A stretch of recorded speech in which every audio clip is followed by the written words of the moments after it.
ഞാൻ ഡാനിയലച്ചൻ. പ്രിയമുള്ളവരെ, നിങ്ങൾ കേട്ടുകൊണ്ടിരിക്കുന്നത് എൻകൗണ്ടർ ബൈബിൾ സ്റ്റഡി. പ്രിയമുള്ളവരെ, നിങ്ങൾ കേട്ടുകൊണ്ടിരിക്കുന്നത് എൻകൗണ്ടർ ബൈബിൾ സ്റ്റഡി. ബൈബിളിലെ അവസാനത്തെ ഗ്രന്ഥമായ വെളിപാട് പുസ്തകത്തിൻ്റെ വ്യാഖ്യാന പഠനത്തിലേക്ക് പ്രാർത്ഥനാപൂർവം നിങ്ങളെ ഞാൻ സ്വാഗതം ചെയ്യുന്നു. ഞാൻ ഡാനിയലച്ചൻ. വിദൂരത്തിലിരുന്നു കൊണ്ടാണെങ്കിലും ദൈവവചനം പഠിക്കാനും യേശുക്രിസ്തുവിനെ നിർമ്മലമായും ആഴമായും സ്നേഹിക്കാനും നിങ്ങൾ പ്രദർശിപ്പിക്കുന്ന ഈ അനാദൃശ്യമായ സ്നേഹത്തിനും താല്പര്യത്തിനും ഞാൻ ദൈവത്തെ മഹത്വപ്പെടുത്തിക്കൊണ്ട് തീക്ഷ്ണതയോടെ ദൈവവചനം പഠിക്കാനുള്ള നിങ്ങളുടെ ദാഹം കൂടുതൽ വർദ്ധിക്കട്ടെ എന്ന് പ്രാർത്ഥിച്ചുകൊണ്ട് ഇന്നത്തെ എപ്പിസോഡിലേക്ക് കടക്കുകയാണ്. ഇന്ന് വെളിപാട് പുസ്തകത്തിൻ്റെ 7-ാമത്തെ അധ്യായമാണ് നമ്മൾ ചർച്ച ചെയ്യുന്നത്. 7-ാം അധ്യായത്തിൽ വിവരിക്കുന്ന കാര്യങ്ങൾ മനസ്സിലാക്കുന്നതിന് 6-ാം അധ്യായത്തിൻ്റെ അവസാന വാക്യങ്ങൾ വായിച്ചാൽ കുറെ കൂടി അത് മനസ്സിലാക്കുന്നതിന് സഹായിക്കും. 6-ാം അധ്യായത്തിൻ്റെ അവസാനത്തെ വാക്യം ഇങ്ങനെയാണ്: അവർ മലകളോടും പാറകളോടും വിളിച്ചു പറഞ്ഞു, ഞങ്ങളുടെ മേൽ വന്ന് വീഴുവിൻ, സിംഹാസനസ്ഥൻ്റെ ദൃഷ്ടിയിൽ നിന്നും കുഞ്ഞാടിൻ്റെ ക്രോധത്തിൽ നിന്നും ഞങ്ങളെ മറയ്ക്കുവിൻ. എന്തെന്നാൽ അവരുടെ ക്രോധത്തിൻ്റെ ഭീകരദിനം വന്നു കഴിഞ്ഞു, ചെറുത്തു നിൽക്കാൻ ആർക്ക് കഴിയും? എന്താണ് അവിടെ പറഞ്ഞത്? സിംഹാസനസ്ഥൻ്റെയും കുഞ്ഞാടിൻ്റെയും ക്രോധത്തിൻ്റെ ദിനം കടന്നു വരുമ്പോൾ അതിനെ അതിജീവിക്കാൻ ആർക്ക് കഴിയും? ഈ ചോദ്യത്തോടെയല്ലേ 6-ാം അധ്യായം അവസാനിച്ചത്. ഈ ക്രോധത്തിൻ്റെ ദിനത്തെ അതിജീവിക്കാൻ, ചെറുത്തു നിൽക്കാൻ ആർക്ക് കഴിയും എന്ന് അവർ ചോദിച്ച ആ ചോദ്യത്തിൻ്റെ ഉത്തരം, ആരാണ് ആ ദിനത്തെ അതിജീവിക്കാൻ പോകുന്നത്? അങ്ങനെ അതിജീവിക്കാൻ പോകുന്ന ആരെങ്കിലും ഉണ്ടോ? ആ ക്രോധത്തിൻ്റെ ദിനത്തിൽ നിന്ന് ആരെങ്കിലും രക്ഷപ്പെടുമോ? ഈ ചോദ്യത്തിൻ്റെ ഉത്തരമാണ് 7-ാം അധ്യായത്തിൽ വിവരിക്കുന്നത്. 7-ാം അധ്യായത്തിൽ കുഞ്ഞാട് 7-ാമത്തെ മുദ്ര തുറക്കുന്നതിന് മുൻപ് നടക്കുന്ന ചില കാര്യങ്ങളാണ് വിവരിച്ചു തരുന്നത്. നമ്മൾ ഇതുവരെ കണ്ടത് 6 മുദ്രകൾ തുറന്നപ്പോൾ ഭൂമിയിൽ സംഭവിക്കുന്ന കാര്യങ്ങളാണ്. കുഞ്ഞാട് 7-ാമത്തെ മുദ്ര തുറക്കുന്നതിന് മുൻപ് സംഭവിക്കുന്ന ചില കാര്യങ്ങൾ വെളിപ്പെടുത്തി തരികയാണ്. എന്താണത്? ദൈവത്തിൻ്റെ തിരഞ്ഞെടുക്കപ്പെട്ടവരുടെ നെറ്റിയിൽ ദൈവത്തിൻ്റെ ക്രോധത്തിൻ്റെ ദിനത്തെ അതിജീവിക്കാനുള്ള സംരക്ഷണ മുദ്ര ചാർത്തപ്പെടുകയാണ്. വെളിപാട് പുസ്തകത്തിൻ്റെ 7-ാം അധ്യായത്തിൻ്റെ 1-ാമത്തെ വാക്യം ഞാൻ വായിക്കുന്നു: ഇതിനുശേഷം ഭൂമിയുടെ 4 കോണുകളിൽ നിന്ന് 4 ദൂതന്മാർ നിൽക്കുന്നത് ഞാൻ കണ്ടു. കരയിലോ കടലിലോ വൃക്ഷങ്ങളിലോ വീശാതിരിക്കാൻ ഭൂമിയിലെ 4 കാറ്റുകളെയും അവർ പിടിച്ച് നിർത്തിയിരുന്നു. അതായത് പ്രതികാരത്തിൻ്റെ, ഞെരുക്കത്തിൻ്റെ, പീഡനത്തിൻ്റെ, വേദനയുടെ ഇടപെടലുകളെ അത് സംഭവിക്കാതിരിക്കുന്നതിന് ദൈവം പിടിച്ച് നിർത്തിയിരുന്നു. അപ്പോൾ വേറൊരു ദൂതൻ ജീവിക്കുന്ന ദൈവത്തിൻ്റെ മുദ്രയുമായി സൂര്യൻ ഉദിക്കുന്ന ദിക്കിൽ നിന്ന് ഉയർന്നു വരുന്നത് ഞാൻ കണ്ടു. കരയ്ക്കും കടലിനും നാശം ചെയ്യാൻ അധികാരം നൽകപ്പെട്ട ആ 4 ദൂതന്മാരോട് അവൻ ഉറച്ച സ്വരത്തിൽ വിളിച്ചു പറഞ്ഞു. കരയിലും കടലിലും ഉപദ്രവം ചെയ്യാനായി കാത്തുനിന്ന ആദ്യം നമ്മൾ കണ്ട 4 ദൂതന്മാരോട് 5-ാമതായി കിഴക്ക് ദിക്കിൽ നിന്നും ഉയർന്നു വരുന്ന ഒരു ദൂതൻ വിളിച്ചു പറഞ്ഞ സ്വരം യോഹന്നാൻ കേൾക്കുകയാണ്: ഞങ്ങൾ നമ്മുടെ ദൈവത്തിൻ്റെ ദാസരുടെ നെറ്റിത്തടത്തിൽ മുദ്രകുത്തി തീരുവോളം നിങ്ങൾ കരയോ കടലോ വൃക്ഷങ്ങളോ നശിപ്പിക്കരുത്. ഈ ഞെരുക്കം ആരംഭിക്കുന്നതിന് മുൻപ്, പീഡനത്തിന് മുൻപ്, ദൈവത്തിൻ്റെ തിരഞ്ഞെടുക്കപ്പെട്ടവരുടെ നെറ്റിത്തടത്തിൽ ഒരു മുദ്ര കുത്താനുണ്ട്. ഇതാണ് നമ്മൾ ആദ്യം ഈ അധ്യായത്തിൽ മനസ്സിലാക്കേണ്ട കാര്യം. ഒരു സംരക്ഷണ മുദ്ര ദൈവം തൻ്റെ തിരഞ്ഞെടുക്കപ്പെട്ടവരുടെ മേൽ ചാർത്തി കൊടുക്കുന്നു. ഈ മുദ്ര ചാർത്തുന്നതിന് പഴയ നിയമത്തിലെ എസെക്കിയേൽ പ്രവാചകൻ്റെ ഗ്രന്ഥത്തിലെ 9-ാം അധ്യായത്തിൽ സമാനമായി വായിച്ചെടുക്കാവുന്ന ഒരു മുദ്ര കുത്തലുമായി വലിയ ഒരു ബന്ധമുണ്ട്. 9-ാം അധ്യായത്തിൻ്റെ, എസെക്കിയേൽ 9-ാം അധ്യായത്തിൻ്റെ 4-ാമത്തെ വാക്യത്തിലാണ് ഈ മുദ്ര കുത്തുന്നതിനെക്കുറിച്ച് നമ്മൾ കാണുന്നത്. ഞാൻ അത് വായിക്കുമ്പോൾ നിങ്ങൾക്ക് വെളിപാട് പുസ്തകത്തിലെ മുദ്ര കുത്തുന്നതിനെക്കുറിച്ചുള്ള കുറെ കൂടി വ്യക്തമായ ചില അടയാളങ്ങൾ കിട്ടും. എസെക്കിയേലിൻ്റെ പ്രവചനം 9-ാം അധ്യായം 4-ാമത്തെ വാക്യം: ജെറുസലേം പട്ടണത്തിലൂടെ കടന്നു പോവുക, ആ നഗരത്തിൽ നടമാടുന്ന മ്ലേച്ഛതകളെ ഓർത്ത് കരയുകയും നെടുവീർപ്പിടുകയും ചെയ്യുന്നവരുടെ നെറ്റിയിൽ അടയാളമിടുക. വാക്യം 5. അവിടുന്ന് മറ്റുള്ളവരോട് ഞാൻ കേൾക്കെ ആജ്ഞാപിച്ചു. അവൻ്റെ പിന്നാലെ പട്ടണത്തിൽ സഞ്ചരിച്ച് സംഹാരം തുടങ്ങുവിൻ. നിങ്ങളുടെ കണ്ണിൽ അലിവുണ്ടാകരുത്, കരുണ കാണിക്കരുത്. വൃദ്ധരെയും യുവാക്കളെയും യുവതികളെയും പൈതങ്ങളെയും സ്ത്രീകളെയും നിശേഷം വധിക്കുവിൻ. എന്തെന്നാൽ അടയാളമുള്ളവരെ ആരെയും തൊടരുത്. എന്താണ് എസെക്കിയേൽ പ്രവചനത്തിൽ വിവരിക്കുന്നത്? ജെറുസലേം നഗരത്തിൻ്റെ മേൽ അല്ലെങ്കിൽ യൂദായുടെ മേൽ ആസന്നമാകുന്ന ഒരു ശിക്ഷാവിധി, അതിനെക്കുറിച്ചുള്ള വിവരണമാണിവിടെ. ദൈവം ഇസ്രായേലിൻ്റെ മേൽ, ജെറുസലേമിൻ്റെ മേൽ നടപ്പാക്കാൻ പോകുന്ന ഈ ശിക്ഷാവിധി നടപ്പിലാക്കാൻ വരുന്ന 6 പേരെക്കുറിച്ച് ഇതിനു മുൻപ് എസെക്കിയേൽ വിവരിക്കുന്നുണ്ട്. ആ 6 പേർക്ക് ശേഷം ഒരു 7-ാമനെ കാണിക്കുകയാണ്. 7-ാമത്തവൻ ചണവസ്ത്രം ധരിച്ച് പാർശ്വത്തിൽ എഴുത്തു സാമഗ്രികളുമായി നിന്നവനാണ്. ആ 7-ാമത്തവനോട് ദൈവം പറയുന്നതാണ് നമ്മൾ വായിച്ച വാക്യം. ജെറുസലേം നഗരത്തിലെ പാപത്തെ ഓർത്ത് കരയുകയും നെടുവീർപ്പിടുകയും ചെയ്യുന്നവർ അവരാരാണ്? അവരാണ് ജെറുസലേമിൽ പാപത്തിൽ പങ്കുചേരാത്തവർ, ജെറുസലേമിൽ ദൈവത്തോടൊപ്പം നിന്നവർ, ദൈവത്തോട് വിശ്വസ്തത പുലർത്തിയവർ. അവരുടെ നെറ്റിയിൽ അടയാളമിടുക എന്നാണ് പറയുന്നത്. വെളിപാടുമായി ഇതിനുള്ള ബന്ധം എന്താണ്? നമ്മൾ ഇതുവരെ വായിച്ച ഭാഗങ്ങളിൽ നിന്ന് നമുക്ക് മനസ്സിലായി. 6 മുദ്രകൾ തുറന്നപ്പോൾ നമ്മൾ കണ്ട ഭൂമിയിൽ സംഭവിക്കാൻ പോകുന്ന ചില കാര്യങ്ങൾ നമ്മൾ മനസ്സിലാക്കി. യുദ്ധം, ക്ഷാമം, പകർച്ചവ്യാധി, രോഗങ്ങൾ, മരണം, പട്ടിണി, ഇവയെല്ലാം ലോകത്തിൽ സംഭവിക്കുന്നതിനെക്കുറിച്ചുള്ള 6 സൂചനകൾ കഴിഞ്ഞ് 7-ാമത്തെ മുദ്ര തുറക്കുന്നതിന് മുൻപാണ് വെളിപാട് പുസ്തകത്തിൽ തിരഞ്ഞെടുക്കപ്പെട്ടവരുടെ മേൽ മുദ്ര ചാർത്തുന്നതിനെക്കുറിച്ച് പറഞ്ഞത്. ഇവിടെ ദൈവത്തിൻ്റെ തിരഞ്ഞെടുക്കപ്പെട്ടവരുടെ മേൽ ചാർത്തിയ മുദ്ര എന്താണ്? എസെക്കിയേലിൽ നമ്മൾ വായിക്കുന്ന മലയാളത്തിലോ ഇംഗ്ലീഷിലോ മനസ്സിലാകാത്ത ഒരു കാര്യം ഹീബ്രു ഭാഷയിൽ ഈ പ്രവചന ഗ്രന്ഥം വായിക്കുമ്പോൾ മനസ്സിലാവും.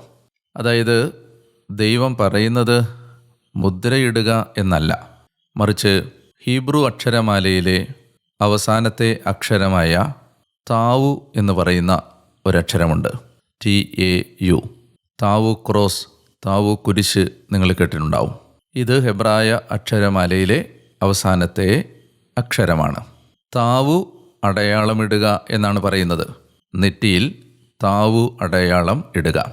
മാർക്ക് T, താവു എന്നാണ് ദൈവം പറയുന്നത്. അതിന് ഇംഗ്ലീഷ് അക്ഷരമാലയിലെ T എന്ന അക്ഷരത്തോട് സാമ്യമുണ്ട്. അല്ലെങ്കിൽ കുറെ കൂടി വിശ്വാസിയുടെ ഭാഷയിൽ പറഞ്ഞാൽ കുരിശിൻ്റെ ആകൃതിയോട് സാമ്യമുണ്ട്.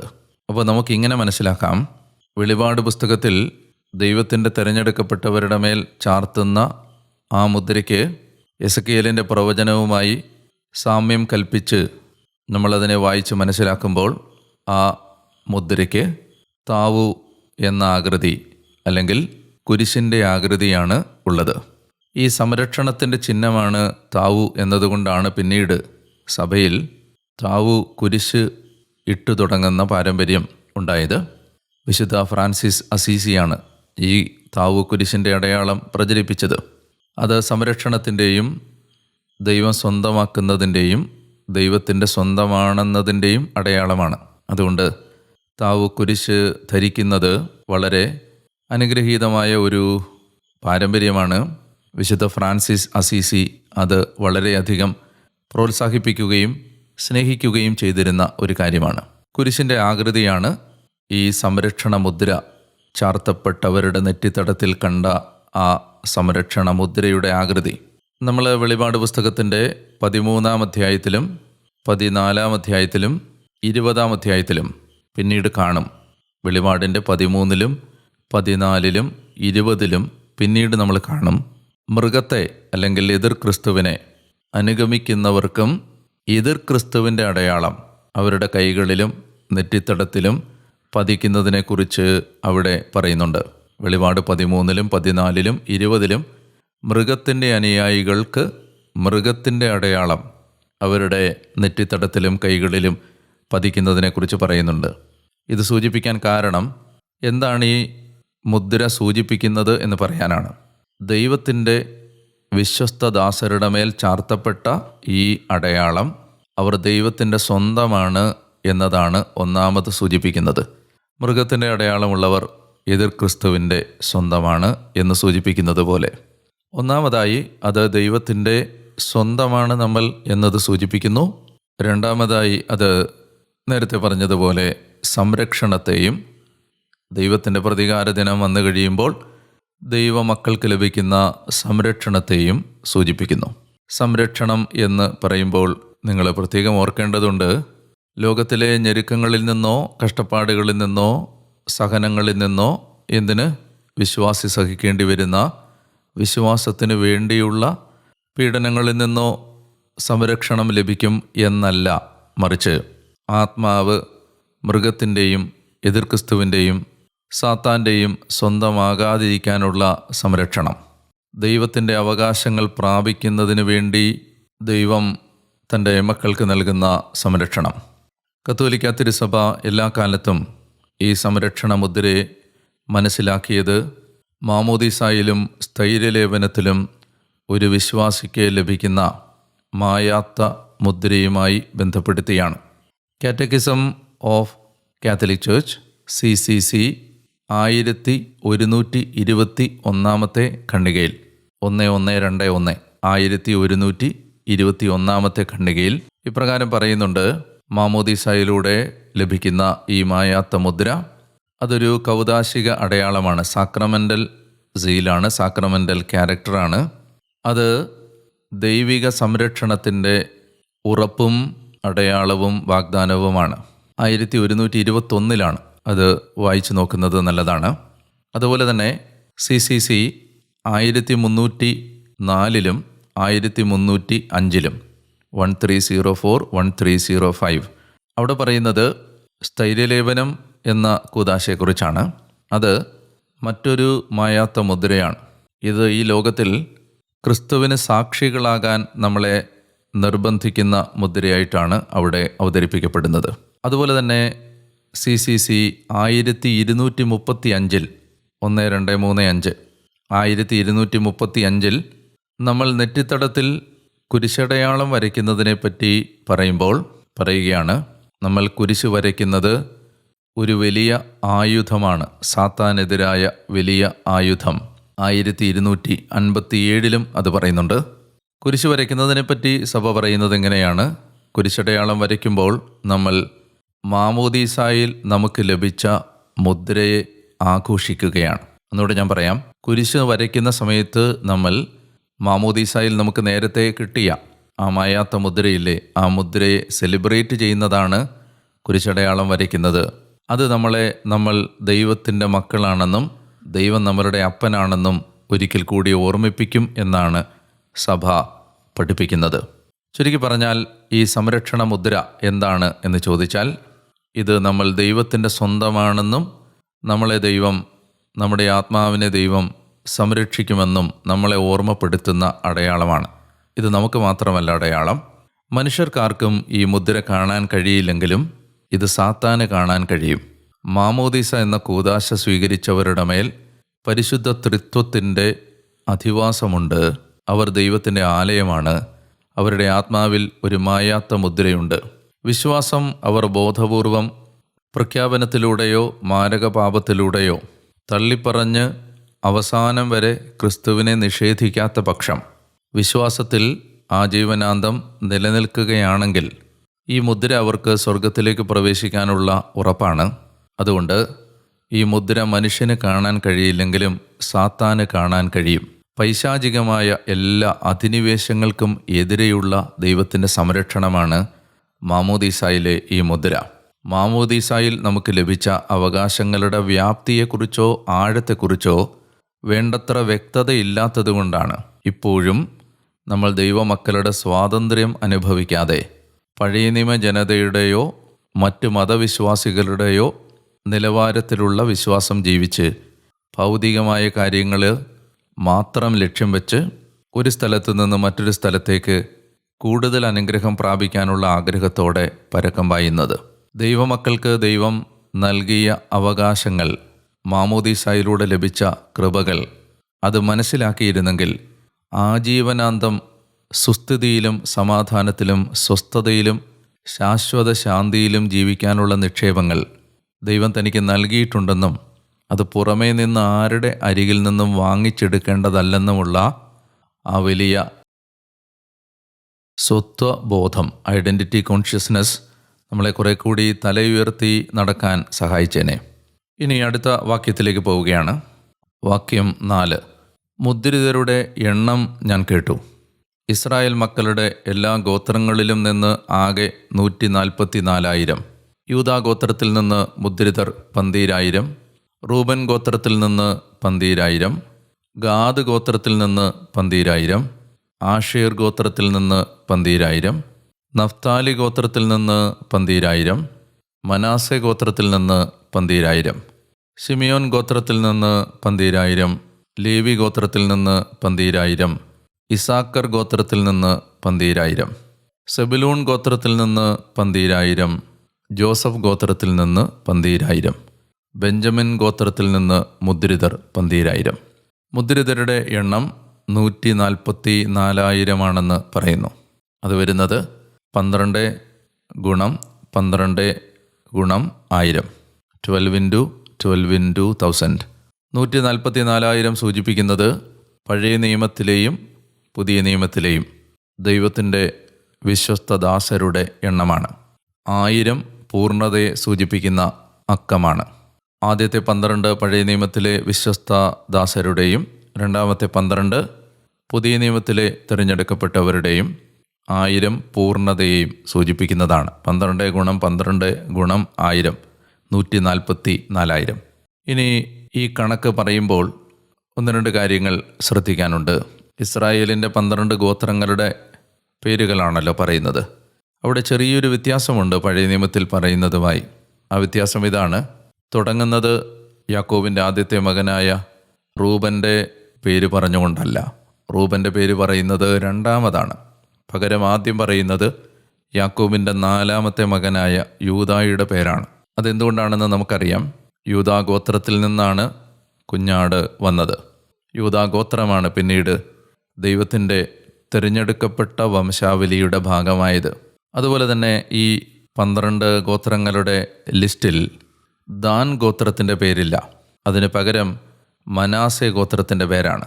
ന്യായാധിപന്മാരുടെ പുസ്തകം അവസാനിക്കുമ്പോഴേക്കും സമ്പൂർണമായ വിഗ്രഹാരാധനയിലേക്ക് കൂപ്പുകുത്തി ദൈവത്തെ പൂർണ്ണമായി നിഷേധിച്ച് തള്ളിപ്പറയുന്ന ഒരു ജനമായി ദാൻ ഗോത്രം മാറിക്കഴിഞ്ഞിരുന്നു. വെളിപാട് പുസ്തകം ആവർത്തിച്ച് വിമർശിക്കുന്ന വിഗ്രഹാരാധനയുടെ പൂർണ്ണതയിൽ അധപതിച്ച ഗോത്രം ആയതുകൊണ്ടാവണം അവരുടെ പേര് ഇവിടെ പരാമർശിക്കുന്നില്ല. ദൈവത്തിൻ്റെ തിരഞ്ഞെടുക്കപ്പെട്ടവർ നിർണായകമായ പീഡനങ്ങളെ അതിജീവിക്കും എന്ന് ഓർമ്മപ്പെടുത്തിക്കൊണ്ട് ഈ ആദ്യത്തെ 8 വാക്യങ്ങൾ നമുക്ക് വ്യക്തമായ ചില സൂചനകൾ നൽകുകയാണ്. നമുക്ക് മാമോദീസായിൽ ലഭിച്ച ആ സംരക്ഷണ മുദ്രയുടെ വില തിരിച്ചറിയാൻ ഈ പഠനം നിങ്ങളെ സഹായിക്കട്ടെ എന്ന് ഞാൻ ആഗ്രഹിക്കുന്നു. കൂടുതൽ ആഴമായി മാമോദീസയെക്കുറിച്ച് സഭ പഠിപ്പിക്കുന്നത് നിങ്ങൾക്ക് മനസ്സിലാക്കണമെങ്കിൽ മതബോധന ഗ്രന്ഥത്തിൽ വിശദമായി ഓരോ കൂദാശയെക്കുറിച്ചും അതിൽ ലഭിക്കുന്ന കൃപകളെക്കുറിച്ചും അതിൻ്റെ ഫലദായകത്വത്തെക്കുറിച്ചും അതിലൂടെ ദൈവമക്കൾക്ക് ലഭിക്കുന്ന അവകാശങ്ങളെക്കുറിച്ചും വ്യക്തമായി വിവരിച്ചിട്ടുണ്ട്. അത് മനസ്സിലാക്കുന്നത് വളരെയധികം നമ്മളെ ക്രിസ്തീയ ജീവിതം നന്നായി ജീവിക്കാൻ സഹായിക്കും എന്ന് ഓർമ്മിപ്പിക്കുകയും ചെയ്യുന്നു. എനിക്ക് വേണ്ടിയുള്ള നിങ്ങളുടെ പ്രാർത്ഥനകൾക്ക് ഒരിക്കൽ കൂടി ഞാൻ നന്ദി പറയുന്നു. നമ്മൾ ഇനി അടുത്ത എപ്പിസോഡിൽ 9ാമത്തെ വാക്യം മുതൽ കാണുമത് മറ്റൊരു ആശയമാണ് പറയുന്നത്. കൂടുതൽ ശ്രദ്ധയോടെ ഇതുവരെ വായിച്ച് പഠിച്ച വാക്യങ്ങൾ വായിച്ചുകൊണ്ടിരിക്കുക. വെളിപാട് പുസ്തകത്തിൻ്റെ പഠനം ഏറ്റവും ലളിതമായി മനസ്സിലാക്കാവുന്ന വിധത്തിലാണ് ഞാൻ നിങ്ങൾക്ക് പറഞ്ഞു തരുന്നത്. ഒരുപാട് ആഴങ്ങളിലേക്ക് പോകാനുള്ള ഒരുപാട് സാധ്യതകൾ ഇതിനകത്തെല്ലാം വീണ്ടുമുണ്ട്. അത് പിന്നീട് നിങ്ങൾക്ക് സാധ്യമാകും ഈ പ്രാരംഭ പഠനത്തിൽ പങ്കെടുത്തു കഴിഞ്ഞാൽ. പ്രാർത്ഥനയിൽ എന്നെ ഓർക്കുക. നിങ്ങൾക്ക് വേണ്ടി പരമാവധി ഓർക്കുമ്പോഴെല്ലാം ഞാൻ പ്രാർത്ഥിക്കുന്നുണ്ട്. അടുത്ത എപ്പിസോഡിൽ വീണ്ടും നിങ്ങളെ ഈ വചന പഠനവുമായി കണ്ടുമുട്ടുന്നതിന് മുൻപ് നിങ്ങളറിയണം, ഞാൻ ഡാനിയലച്ചൻ, ഞാൻ നിങ്ങൾക്ക് വേണ്ടി പ്രാർത്ഥിച്ചുകൊണ്ടേയിരിക്കുന്നു. വീണ്ടും കാണുന്നത് വരെ കൃപയിലും വിശുദ്ധിയിലും പ്രാർത്ഥനയിലും ദൈവം നമ്മെ കാത്തു സൂക്ഷിക്കട്ടെ. പരസ്പരം പ്രാർത്ഥിച്ച് ജീവിക്കാൻ കഴിയട്ടെ. ആമേൻ.